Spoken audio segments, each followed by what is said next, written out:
धर्म चाहे कोई भी हो, धार्मिक स्थल चाहे कोई भी हो, श्रद्धा और विश्वास लोगों को वहां खींच ही लाता है। अमीर हो या गरीब, हर इंसान को यही लगता है कि उसकी सारी मुश्किलों का हल भगवान के पास है। उन्हें जो भी चाहिए भगवान उन्हें वो जरूर देंगे। और इसी विश्वास की वजह से रोज लाखों की तादाद में लोग मंदिर जाते हैं, अपने दुख, अपनी परेशानियां लेकर। सबको भगवान से कुछ ना कुछ चाहिए। किसी को मन की शांति, किसी को पैसा, तो किसी को प्यार।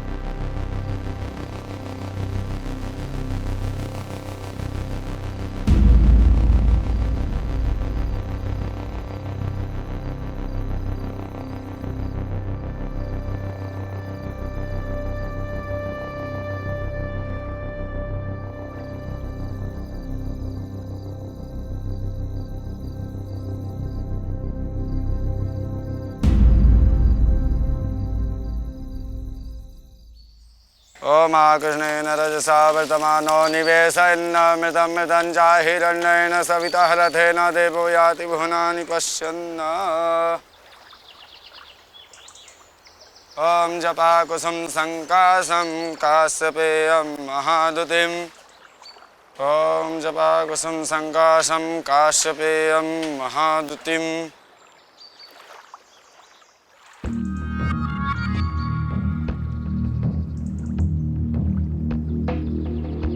बहन जी, बहन जी, बहन जी।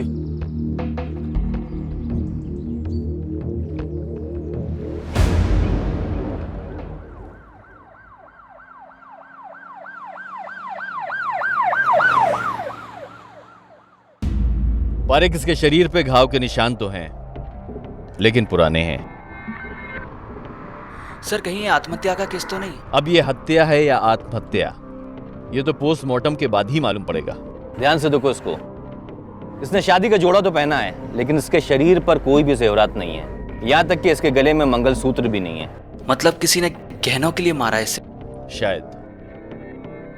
सर, मंदिर में काफी लोग जानते थे इसे, वहाँ रोज पूजा के लिए आते थे। इसका एड्रेस पता कर लिया है हमने। पारेख, एक काम करो, फॉरेंसिक्स को इन्फॉर्म करो और इसकी बॉडी को पोस्टमार्टम के लिए भेजो, ठीक है? जी सर। इंसान जब हर तरफ से परेशान हो जाता है तो वो भगवान के घर में जाता है, लेकिन अगर भगवान के घर में भी वो सुरक्षित ना हो तो कहां जाए वो? मंदिर में एक औरत का लाश मिलना बात नई जरूर थी, पर हैरानी की नहीं। धार्मिक जगहों पर लोग पूरी श्रद्धा और विश्वास के साथ जाते हैं, बिना किसी डर या शक के। लेकिन कुछ स्वार्थी और लालची लोग उनके इसी विश्वास का गलत फायदा उठाने की कोशिश करते हैं। अपने और अपने परिवार के लिए प्रार्थना करने आए लोग कभी सपने में भी नहीं सोच सकते कि यहां उनकी जान को खतरा हो सकता है, पर ऐसा हुआ। और ऐसा हुआ सूरत के एक मंदिर में। हमेशा धमकाता रहता था वो। साहब, आज उसने सचमुच मेरी बच्ची को मार डाला। साहब, ये उसके पति नहीं किया है। आप उसे मत छोड़ना, आप उसे साहब मत छोड़ना। पहले क्यों नहीं मिली मुझे? शादी कर लेता मैं तुमसे। अच्छा, और जब मन भर जाता तो किसी दूसरी को बुला लेते, जैसे मुझे बुलाते हो सुधा के जाने के बाद। अच्छा, ताना दे रही हो? तो ये सब हो रहा है मेरे पीठ पीछे? कब से चल रहा है ये सब? तुम्हारी तो ड्यूटी थी ना। और तू? सुना तो बहुत था तेरे बारे में, पर ये सोचा नहीं था कि तू मेरे बेडरूम तक पहुंच जाएगी। चल निकल यहाँ से, अभी निकल। बीवी है ना, बीवी बनकर रहे, प्रेमिका बनने की कोशिश मत कर, समझी? जान से मार दूंगा वरना। उस दिन सुधा अपना घर छोड़कर आ गई थी। पिछले एक हफ्ते से यहाँ रह रही थी, लेकिन उसे यहाँ भी चैन से नहीं रहने दिया। उससे उसकी शादी के गहने जो ससुराल उन भाई से मिले थे मांग रहा था। सुधा चाहती थी कि ये गहने वो अपनी दूसरी औरत को देगा, इसलिए उसने साफ इनकार कर दिया। इस वक्त कहाँ होगा वो?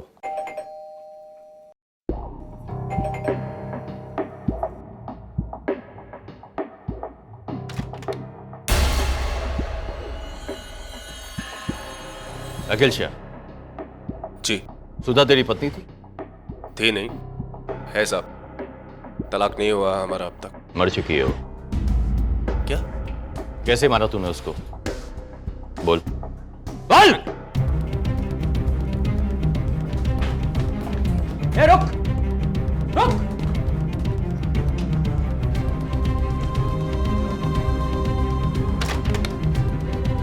सर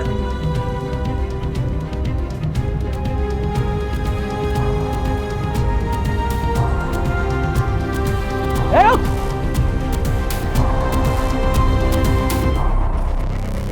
चल पकड़ इसको, उतार नीचे, उतार नीचे। पुलिस वाले इधर से करता है, हाँ? हाँ? चल चल। हसमुख, लेडी कांस्टेबल बुला।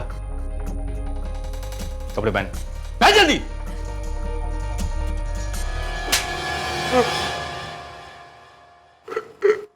तुझे मेरे पूछने का शायद तरीका पसंद ना आए, इसलिए सच सच बता दे। मैं डर गया था सर, इसलिए भाग रहा था। जब तूने कुछ किया ही नहीं तो डरा क्यों?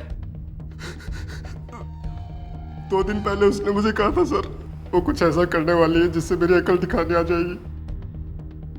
आपने जब उसकी मौत की खबर सुनाई तो मुझे लगा कि वो मुझे फंसाने की कोशिश कर रही है सर। पुलिस को बेवकूफ समझता है तू? हाँ? नहीं सर, सच सच बता। सच बोल रहा हूँ। कल रात में तू कहाँ था? घर पर ही थे।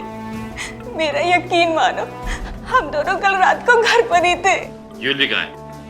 कौन सी ज्वेलरी? तेरी पत्नी की ज्वेलरी, सुधा की ज्वेलरी, जिसको मारकर तूने छुपाया है। मेरा यकीन मानिए सर, मैंने अपनी बीवी को नहीं मारा, मैंने उसकी कोई ज्वेलरी नहीं ली। आप चाहे तो मेरे घर की तलाशी ले सकते हैं। कहीं ऐसा ना हो तलाशी में गहनों के साथ साथ कोई दूसरा सबूत मिल जाए, क्योंकि अगर ऐसा हुआ तो 2-4 साल की कैद नहीं बल्कि सिर्फ फांसी होगी तुम्हें। प्लीज मुझे बचा लो, मैंने कुछ नहीं किया, मैंने कुछ नहीं किया। तुम्हें बचाना हमारे हाथ में नहीं, तुम्हारे खुद के हाथ। इसलिए अभी भी कहता हूँ कि अपने जुर्म को कबूल कर लो और पुलिस की गवाह बन जाओ। हो सकता है तुम्हारी सजा कम कर दी जाए। जब जुर्म किया ही नहीं तो कबूल कैसे कर लूँ सर? हाँ, झगड़ा जरूर होता था मेरी बीवी के साथ, लेकिन इसका मतलब ये तो नहीं कि मैं उसे जान से मार दूँ। मेरा यकीन मानिए सर, मैं शरीफ आदमी हूँ। शरीफ आदमी है? तेरी शराफत अच्छी तरह से मैं देख चुका हूं, वो भी तेरे बेडरूम में। सर बहुत ही पहुंची हुई चीज है, इतनी आसानी से नहीं बोलने वाला। मैं जानता हूं कमीना है, लेकिन किसी का मर्डर करे उसमें इतनी हिम्मत नहीं है। सर, सुधा की पोस्टमार्टम की report.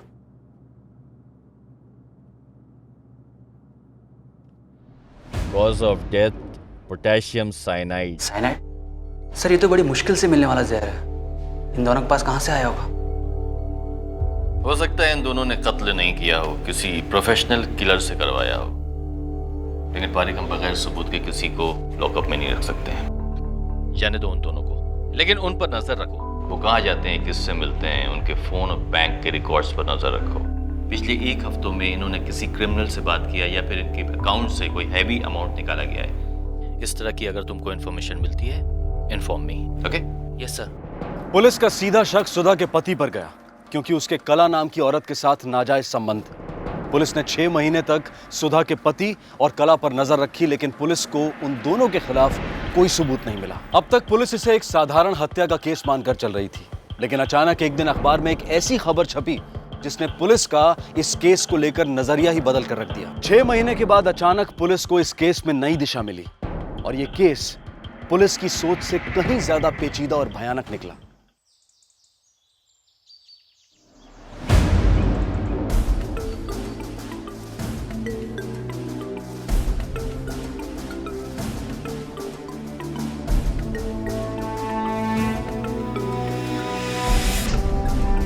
Cause of death potassium cyanide.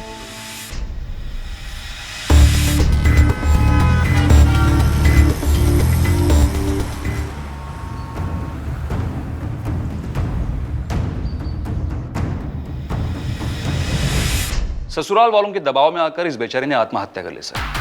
अब लड़का या लड़की पैदा करना औरत के हाथ में तो होता नहीं है सर, पर इन पढ़े लिखे लोगों को खानदान के लिए वारिस की जरूरत थी। 2 बार 2 बार जबरदस्ती से अबॉर्शन करा चुके थे सर। दिन रात कोसते थे, फिर तंग आकर ये औरत मंदिर गई और उसने जहर खाकर अपनी जान दे दी। सर सीधी सादी तो केस है सर। जितना इजी तुम इस केस को समझ रहे हो संपत, उतना इजी है नहीं, क्योंकि 6 महीने पहले मैंने इसी तरह के केस की इन्वेस्टिगेशन सूरत में की थी। तारिक, ये देखो, ये है विक्टिम। दोनों ही केसेस में औरत शादीशुदा थी, लेकिन मर्डर के वक्त जब वो पाई गई तो एक नई नवेली दुल्हन की तरह शादी के जोड़े में थी, लेकिन उसके जिस्म पर एक भी ज्वेलरी नहीं थी। दोनों ही केसेस में उसको साइनाइड देकर मारा गया और दोनों ही केसेस में उसको मंदिर पर ही मारा गया। संपत, गुजरात के छोटे बड़े सभी एरिया के पुलिस स्टेशन से यह पता करो कि इस पैटर्न के मर्डर्स और हुए हैं क्या? बिल्कुल सर।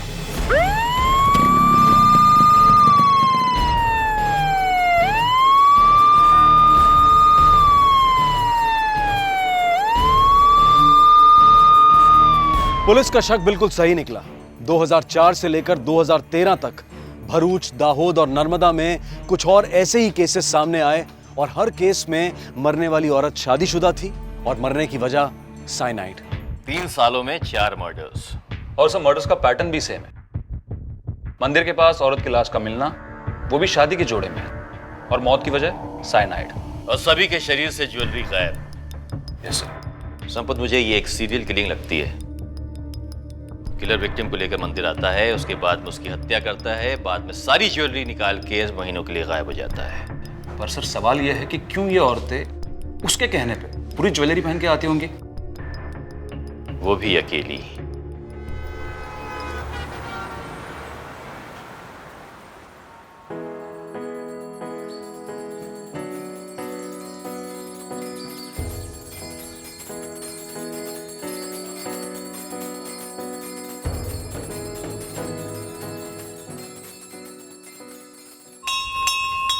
पहले ऐसे नहीं थे मेरे पति, पिछले कुछ ही सालों में बिल्कुल बदल गए हैं। मैंने सब कुछ करके देखा, पूजा की, व्रत किया, जिसने जो कहा सब किया, लेकिन इनकी शराब पीने की आदत छूटी नहीं रही है। कभी शराब पीने की वजह से काम छूट जाता है, तो कभी काम छूटने की वजह से शराब पी लेते हैं। पता है पंडित जी आपको, हम एक ही घर में रहते हैं, लेकिन ना वो मुझसे बात करते हैं, ना मेरे बच्चे के साथ खेलते हैं। अब आप ही कुछ उपाय बताइए पंडित जी। देखो बेटा, मंदिर में एक रजिस्टर है, उसमें अपना और अपने पति का नाम और साथ में गोत्र लिख देना। जब शाम को आरती करूंगा ना, तब तो दोनों के लिए भगवान से प्रार्थना करूंगा। सब ठीक हो जाएगा बेटा, चिंता मत कर। मेरा घर परिवार बचाने के लिए मैं जो हो सके मुझसे, मैं वो सब करूंगी। सब ठीक हो जाएगा। अलर्ट इशू करना पड़ेगा सर, खासकर टेंपल अथॉरिटीज को, ताकि वहां आने वाले लोगों को सचेत किया जा सके। इस केस के सभी विटनेस की फैमिलीज से, विटनेसेस से, यहाँ तक कि जहाँ पर मर्डर हुआ है वहाँ की प्रशासन से और जो लोग वहाँ पर रोज आते जाते हैं, उन सभी से पूछताछ करो। यस। मुझे यकीन है कि हमें जरूर कोई कॉमन लिंक मिलेगा इन केसेस के बीच में। क्लियर? यस। ओके। इससे पहले उस किलर का निशाना कोई और बने, हमें उसे पकड़ना होगा। We need to move fast on this. Yes. खूनी का मकसद और खून करने का तरीका बिल्कुल साफ हो गया था। धुंधली थी तो बस उसकी पहचान, और कुछ घटनाएं इतनी पुरानी हो चुकी थी कि उनसे जुड़े लोगों की याददाश्त भी धुंधला चुकी थी। अब खूनी को ढूंढना घास के ढेर में से सुई ढूंढने के बराबर था। पुलिस हर घटना स्थल का फिर से जायजा ले रही थी, लोगों के बयान इकट्ठा कर रही थी, सबूत ढूंढ रही थी। सभी विक्टिम्स के परिवार वालों से पूछताछ की जा रही थी, ताकि कोई ऐसा सिरा मिल जाए जिसे थाम के इस केस की तह तक पहुंचा जा सके। आपको कुछ भी पता हो, कोई भी इंफॉर्मेशन हो तो हमें बताइए। वो रोज मंदिर जाती थी, लेकिन एक दिन मंदिर से घर वापस ही नहीं आई। किससे मिलती थी? एक बूढ़ी औरत के बारे में बात कर रही थी। क्या उम्र होगी उसकी? शायद 50-60 के आसपास की होगी। इसका मतलब आप उससे मिल चुकी हैं। अगर आप उसे दोबारा मिलेंगे, क्या उसे पहचान लेंगी? नहीं सर, मैं उनसे नहीं मिली। आपने उसकी उम्र क्या बताई? ये कोई लगभग 40-50 साल। इन सारे केसेस में मर्डर्स के पैटर्न के अलावा 2 बातें कॉमन है। पहली बात यह है कि ये सारी विक्टिम्स अपनी शादीशुदा जिंदगी से खुश नहीं थी, और दूसरी बात यह है कि ये मंदिर में एक मिडिल एजेड औरत से मिलती थी जो इनकी स्पिरिचुअल गाइड बनके इनको मार्गदर्शन कराती थी। बस सर प्रॉब्लम ये है कि इतनी सारी फैमिलीज में सिर्फ एक ही फैमिली ने देखा इस औरत को, और वो भी 3 साल पहले। उन्हें उसका हुलिया बिल्कुल भी याद नहीं, इसलिए हम स्केच भी नहीं बना पाए उसका। और सर रिसेंट केसेस में किसी ने उसे नहीं देखा, सिर्फ सुना है उसके बारे में। इसका मतलब ये है कि हम ये नहीं बता सकते कि ये काम सिर्फ एक औरत का या फिर उसके पीछे कोई गैंग इन्वॉल्व है। Sampat, yes sir. तुम एक काम करो, गुजरात के जितने भी टेम्पल्स हैं वहां पर अपनी पुलिस तैनात कर दो और उनको इत्तला कर दो अगर वो किसी औरत को शादी के जोड़े में देखें या फिर किसी अनजान औरतों से मिलते हुए देखें तो फौरन पुलिस को इन्फॉर्म करें। पर सर गुजरात में हजारों मंदिर है और हमारे पास इतनी पुलिस फोर्स नहीं है कि हर जगह पे उन्हें तैनात किया जा सके। तुम उन मंदिर को टारगेट करो जहां पर भीड़ भाड़ होती है, जहां पर लोग ज्यादा आते हैं, क्योंकि ऐसे क्राइम, ऐसे मर्डर्स, ऐसे हादसे भीड़ भाड़ वाले इलाकों में ही होते हैं। Okay sir. Is that clear? और बाकी छोटे टेम्पल्स हैं वहां पे आप अनाउंसमेंट करा दीजिए, इन्फॉर्मेशन भेज दीजिए ताकि वो लोग सतर्क रहें। औरत अगर बर्दाश्त करने पे आए तो बहुत कुछ बर्दाश्त कर जाती है, लेकिन यहाँ तो मेरे पति ही मेरा इम्तिहान ले रहे हैं। शायद इसीलिए कल उन्होंने सारी हदें पार कर दी।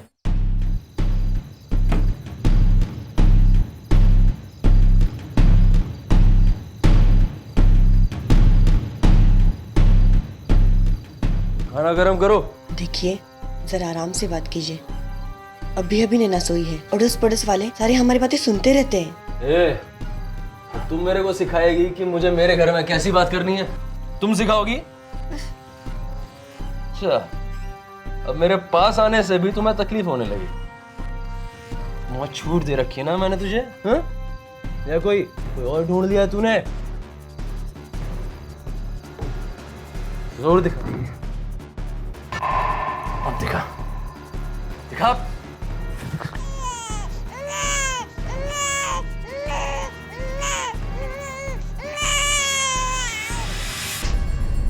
पता नहीं शराब पीने के बाद उन्हें क्या हो जाता है। वो रहते ही नहीं है, कुछ और बन जाते हैं, शैतान बन जाते हैं वो। दुख जब लंबा चले ना तो समझ जाना सुख आने ही वाला है। सुख तो जैसे मैं भूल ही गई हूँ, पता नहीं कब आएगा। मैं याद दिला दूंगी, लेकिन उसके लिए तुम्हें सुहागन पूजा करनी पड़ेगी। सुहागन पूजा? हाँ, जो एक पत्नी दिन भर भूखी रहकर आधी रात को अपने पति को बिना बताए करती है। शास्त्रों में भी इसके बारे में साफ लिखा है। अच्छा? लेकिन पूजा थोड़ी कठिन है, पता नहीं कर पाओगी भी या नहीं। मैं ये पूजा जरूर करूंगी, अपना सुहाग बचाने के लिए और अपना घर परिवार बचाने के लिए जरूर करूंगी मैं। जिस तरह सावित्री ने यमराज से लड़कर अपने पति को बचाया था, उसी तरह तुम तकदीर से लड़ोगी और जीतोगी। पता नहीं शराब पीने के बाद उन्हें क्या हो जाता है। वो रहते ही नहीं है, कुछ और बन जाते हैं, शैतान बन जाते हैं वो। दुख जब लंबा चले ना तो समझ जाना सुख आने ही वाला है। सुख तो जैसे मैं भूल ही गई हूँ, पता नहीं कब आएगा। मैं याद दिला दूंगी, लेकिन उसके लिए तुम्हें सुहागन पूजा करनी पड़ेगी। सुहागन पूजा? हाँ, जो एक पत्नी दिन भर भूखी रहकर आधी रात को अपने पति को बिना बताए करती है। शास्त्रों में भी इसके बारे में साफ लिखा है। अच्छा? लेकिन पूजा थोड़ी कठिन है, पता नहीं कर पाओगी भी या नहीं। मैं ये पूजा जरूर करूंगी, अपना सुहाग बचाने के लिए और अपना घर परिवार बचाने के लिए जरूर करूंगी मैं। जिस तरह सावित्री ने यमराज से लड़कर अपने पति को बचाया था, उसी तरह तुम तकदीर से लड़ोगी और जीतोगी। कृपया ध्यान दें, मंदिर के प्रांगण में किसी भी अनजान पुरुष या महिला से मेल जोल ना बढ़ाएं। उसके हाथ से प्रसाद या कोई भी अन्य खाने पीने की वस्तु ग्रहण ना करें। याद रहे, आपकी जरा सी असावधानी आपके लिए जानलेवा साबित हो सकती है। सचेत रहिए और संदेह की स्थिति में तुरंत 100 पे फोन करके पुलिस को सूचित कीजिए। आपकी सुरक्षा सबसे पहले आपके अपने हाथ में है।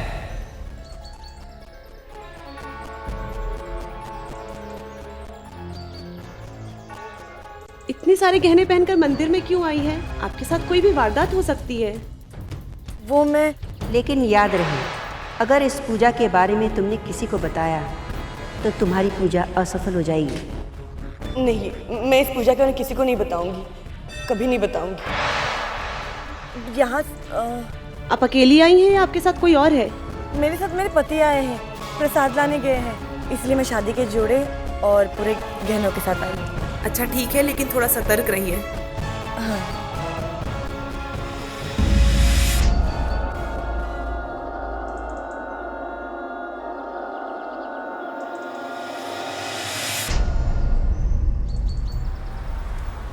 Alpha coming coming alpha. Come in. हाँ सर, यहाँ मंदिर के पास एक लाश मिली है सर। व्हाट?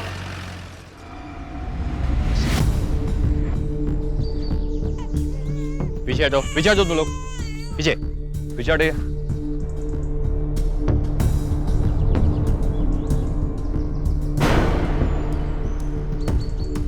पुलिस के तैनात होने के बाद भी कैसे हो गया ये मर्डर?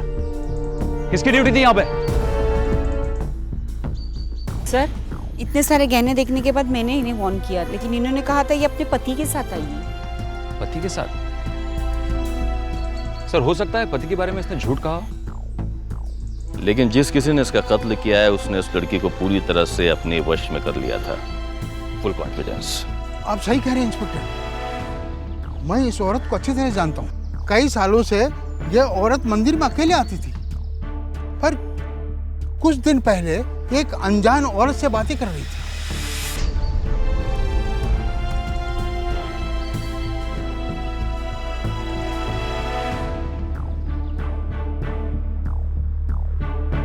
पंडित जी, आप उस औरत का नाम जानते हैं? अच्छी तरह से तो नहीं जानता, लेकिन लोग उन्हें रेखा बहन के नाम से बुलाते हैं।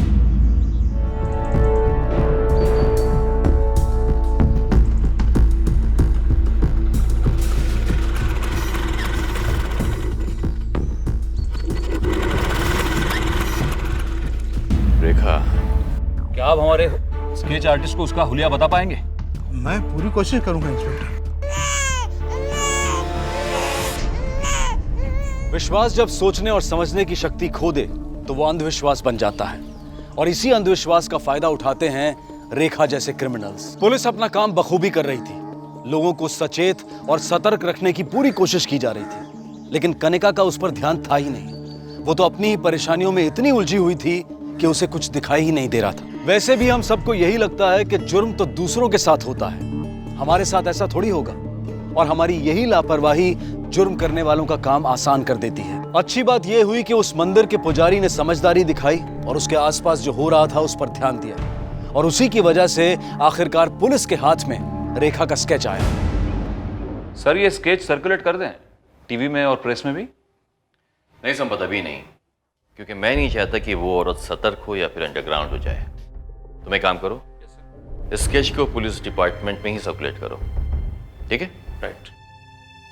इस केस के लिए हमें किसी क्रिमिनल साइकोलॉजिस्ट की मदद लेनी होगी, ताकि हमें मालूम पड़ सके कि उस औरत का स्टेट ऑफ माइंड क्या है, क्या चल रहा है उसके दिमाग में। हो सकता है हमें कोई क्लू मिल जाए।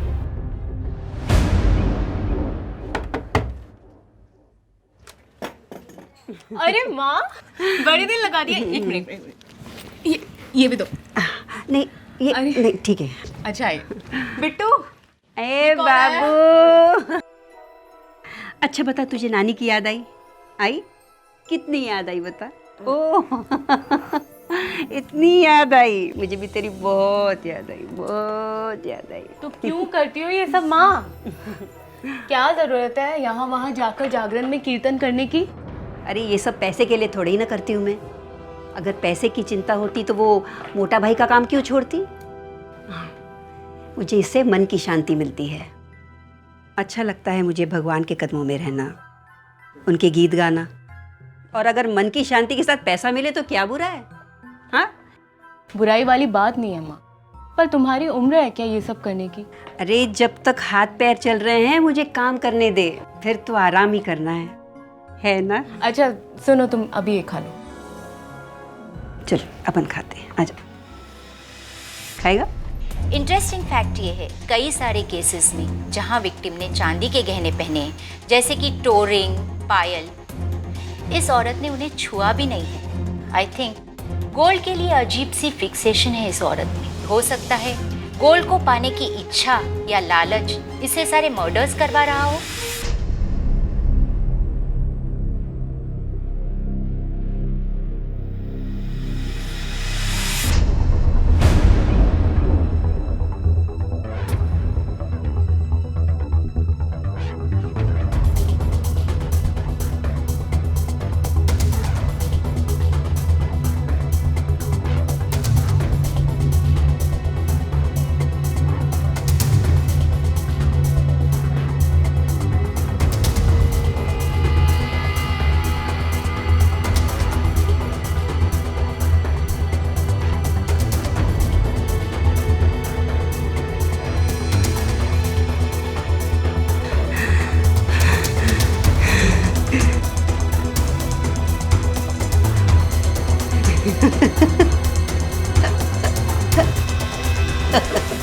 सर मुझे तो लगता है इस औरत को लोगों को मारने में मजा आता है। अगर ऐसा होता ना तो ये औरत कभी भी किसी को भी कहीं भी मारती, लेकिन ये औरत हर मर्डर के पहले उस विक्टिम के बारे में सारी इंफॉर्मेशन इकट्ठा करती है और फिर उस विक्टिम का भरोसा जीतती है। सर मुझे तो लगता है ज्वेलरी के अलावा इसका और कोई मोटिव हो ही नहीं सकता। वो एक बहुत ही चालाक औरत है। हर एक मर्डर करने के बाद में 6 से 7 महीने तक वो शांत हो जाती है ताकि लोग उसे भूल जाएं और पुलिस का फोकस उससे हट जाए। ऑब्वियसली ऐसे हालत में पुलिस का उसको ढूंढना एक बहुत ही मुश्किल काम हो जाता है। आज ब्रेकिंग न्यूज में पंचमहल मंदिर के पीछे जंगल में एक और महिला की लाश पाई गई। पुलिस के वहां तैनात होने पर भी ये वारदात हुई है। पुलिस ने सारे इलाकों में अलर्ट जारी किया है और अनजान लोगों से सावधानी बरतने को कहा है।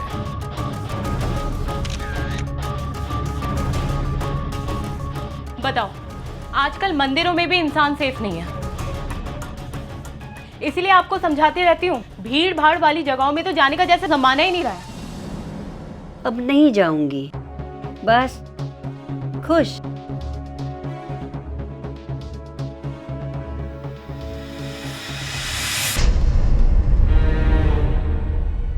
सवाल ये उठता है कि साइनाइड आया कहाँ से इसके पास। इस सवाल का अगर जवाब मिल जाता डॉक्टर तो बहुत सारे सवाल के हल निकल आते हैं। हो सकता है ये औरत दोहरी जिंदगी जी रही हो और फिर जहाँ ये जॉब करती हो वहाँ साइनाइड का इस्तेमाल होता हो। लैब असिस्टेंट या फिर केमिकल फैक्ट्री वर्कर। ऑब्वियसली ज्यादा पढ़ी लिखी नहीं है तो हायर पोस्ट पे नहीं होगी। संपत में काम करो, गुजरात में किन किन कारोबार में साइनाइड का इस्तेमाल होता है उनकी एक लिस्ट बनाओ। बिल्कुल सर।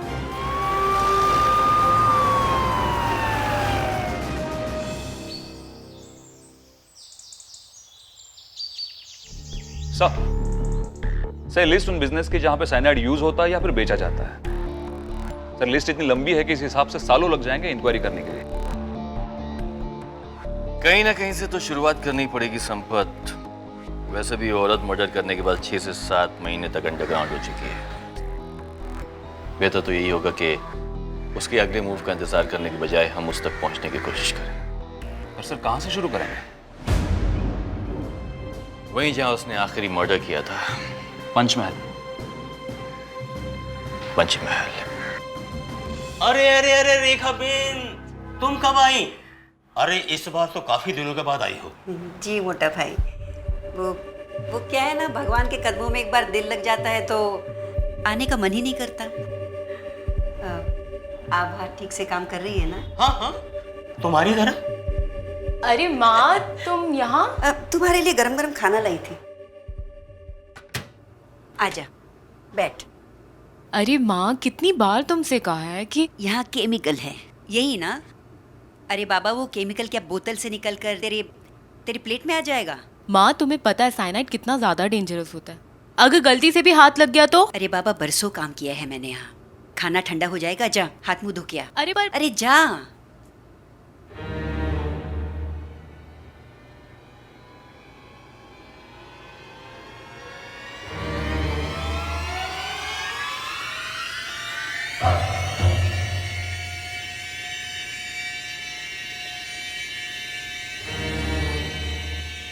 जल्दी आ, खाना ठंडा हो रहा है। सर पंचमहल में कोई लीड मिली ही नहीं सर। इंसान को अपनी जिंदगी में उस चीज की सबसे ज्यादा कमी होती है जब वही चीज वो दूसरों के पास देखता है और बार बार देखता है। मेरे बेटे को एक क्रिकेट किट चाहिए, वो मेरे पास आता है, जिद करता है, क्योंकि यही क्रिकेट किट वो अपने दोस्तों के पास देखता है और रोज देखता है। मैं कुछ समझा नहीं सर। मैं समझाता हूँ। वो औरत को गोल्ड का ऑब्सेशन है और गोल्ड के लिए ही वो मर्डर करती है। गोल्ड की उसे लालच है और ये लालच उसके दिल में तब पैदा हुई जब उसने गहने देखे और किसी ऐसे इंसान के पास देखे जिसे वो रोज देखती है। मतलब वो गोल्ड उसे खरीद नहीं पाई तो उसने उसे छीन लिया। एग्जैक्टली। और ये लालच उसके दिल में अपने पहले विक्टिम को देख के हुई। मतलब उसका पहला मर्डर। उसका पहला मर्डर। और हो सकता है कि उसने अपना पहला मर्डर अपने ही शहर में किया हो। भरूच।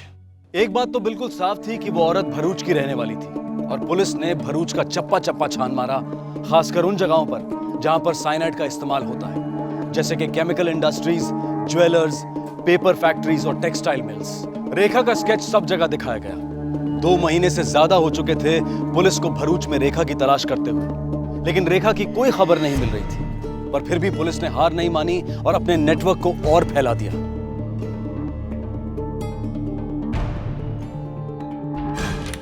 इस औरत को देखा है आपने कहीं?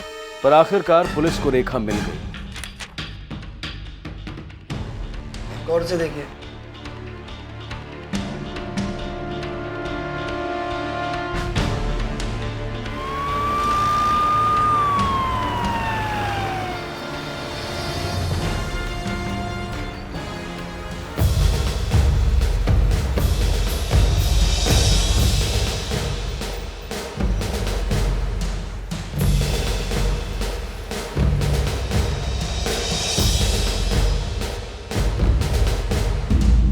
कहाँ काम करती थी उसके बाद? जागरण करती है और माता की चौकी करती है। माता की चौकी करती है, अच्छी तरह जानता हूँ।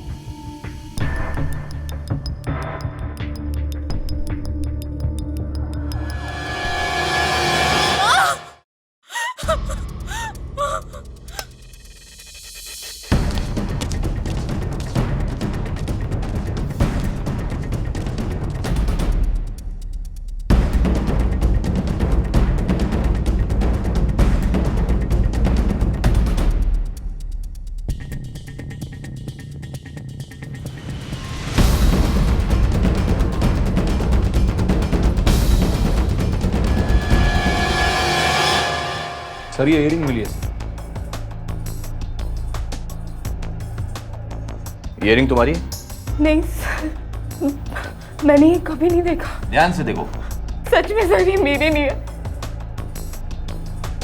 संपत, इसका मतलब ये हुआ कि हम लोग सही जगह पे आ गए हैं। राइट। लेकिन मुझे लगता है सर शायद हमें यहाँ आने में थोड़ी देरी होगी। खैर, ज्यादा दूर नहीं गई होगी। चलो, लेट्स गो।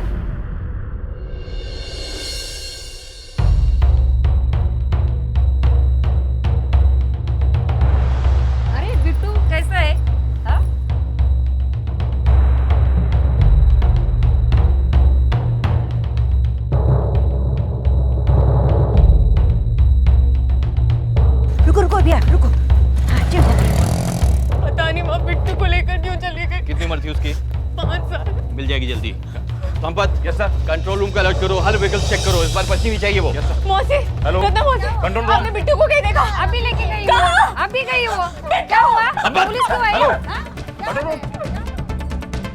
नानी मुझे घर जाना है, पर मुझे भूख लगी है। तुझे चॉकलेट कौन लाके देता है? आप। मैं लाके देती हूँ ना। तो अभी चुप बैठ। पर मुझे भूख लगी है। जब यहाँ से उतरेंगे तो कहीं खाना खा लेंगे। आई बात समझ में? और अभी हल्ला किया ना तो वो जो पुलिस देख रहा है ना, वो पकड़ के ले जाएगी तेरे को। समझा? चुप रह। देख देख पुलिस।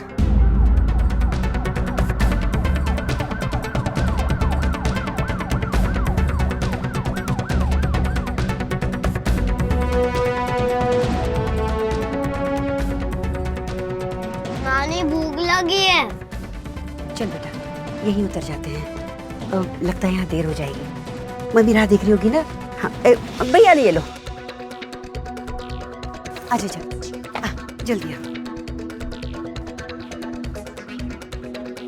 अच्छा कम इन। सर आईएसपीडी सिग्नल पे सर एक औरत और एक बच्चा पाया गया है। सर चारों तरफ से तो नाकाबंदी लगी हुई है। आगे तो सिर्फ फ्लाईओवर पड़ता है। सर क्या इंस्ट्रक्शन है? से कहो कि हम पहुंच रहे हैं और दोनों तरफ से फ्लाईओवर बंद कर दें। हम लोग पहुंच रहे हैं, फ्लाईओवर दोनों तरफ से बंद कर दो। फ्लाईओवर बंद कर दो दोनों तरफ से।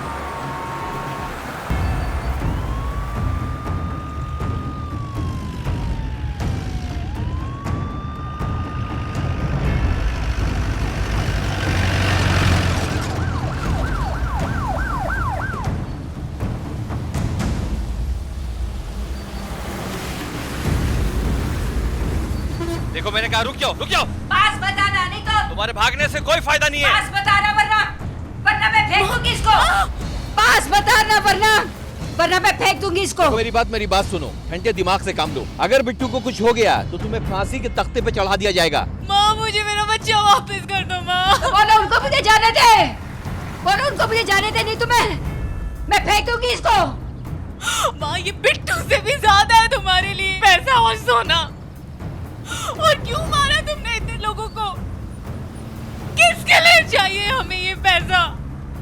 तुमको लगता है ये सब मैंने पैसे के लिए किया है?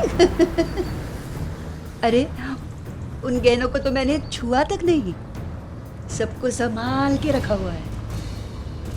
और वो औरतें, वो तो गहना पहनने के लायक ही नहीं है।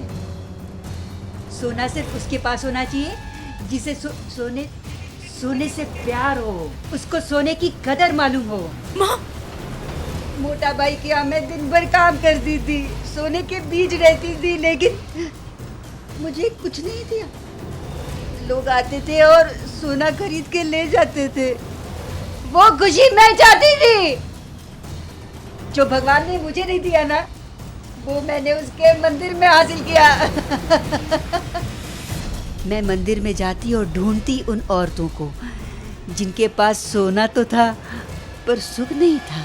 8वीं बार साष्टांग प्रणाम, ताकि ईश्वर तुम्हारे पति को सीधा और सच्चा रास्ता दिखाए। तुम अपने मंजिल के एकदम करीब हो। 9वीं बार साष्टांग प्रणाम, ताकि ईश्वर तुम्हारे पति को हिम्मत दे अपनी गलतियां मानने की और उसे सुधारने की। ये पूजा और कितनी बार करनी पड़ेगी माँ जी मुझे? बस पहली और आखिरी बार, इसके बाद बस सुख ही सुख, आनंद ही आनंद। लो चरणामृत पियो। लो।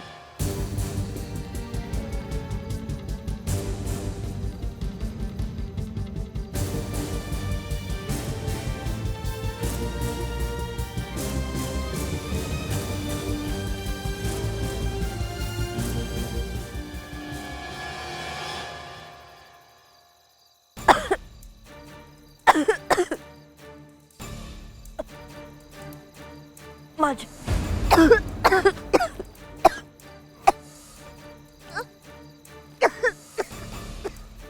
माँ जी, मुझे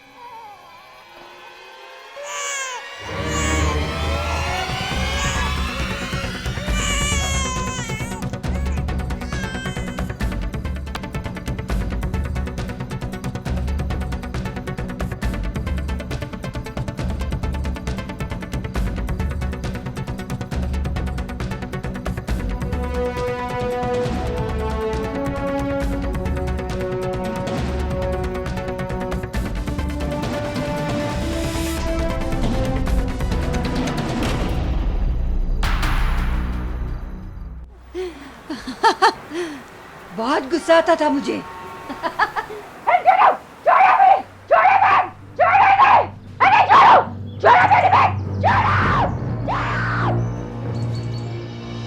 जुर्म चाहे कितनी भी चालाकी और सफाई से क्यों ना किया जाए, सामने आ ही जाता है। बेशक पुलिस को इस गुत्थी को सुलझाने में काफी लंबा अरसा लग गया, पर आखिरकार रेखा जेल में थी, सलाखों के पीछे।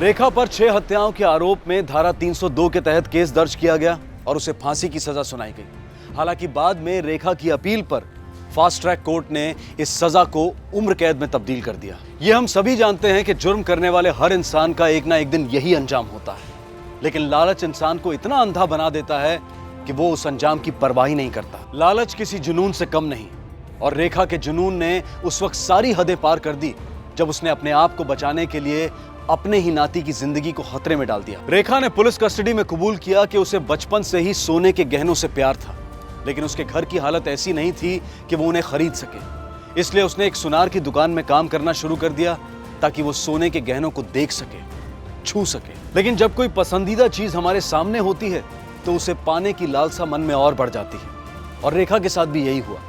उसे गहने चाहिए थे हर हाल में, खरीद नहीं सकती थी, इसलिए लोगों को मारकर लूटना शुरू कर दिया। रेखा ने उसी सुनार की दुकान से साइनाइड चुराया और उसे हथियार की तरह इस्तेमाल किया। और एक के बाद एक जैसे जैसे रेखा का लालच बढ़ता गया, उसके शिकार भी बढ़ते गए। हालांकि ये केस बहुत ही उलझा हुआ और बिल्कुल अलग था, लेकिन पुलिस अपनी समझदारी और मेहनत से इस केस को सुलझाने में कामयाब रही। और न जाने कनिका, आरती और सुधा जैसी कितनी ही औरतों की जान बच गई। जिंदगी में अपनी पसंदीदा चीजों की चाह रखना गलत नहीं है, लेकिन उन्हें पाने के लिए जुर्म का सहारा वो गलत है। हमें अपनी परेशानियों का हल सही जगहों पर ढूंढना होगा। विश्वास कीजिए, अंधविश्वास नहीं। आपसे कल मुलाकात होगी क्राइम पेट्रोल सतर्क में रात 11 बजे सिर्फ सोनी पर। तब तक अपना ख्याल रखें और देखते रहें क्राइम पेट्रोल। सबक एक को, सीख हम सबको। जय हिंद।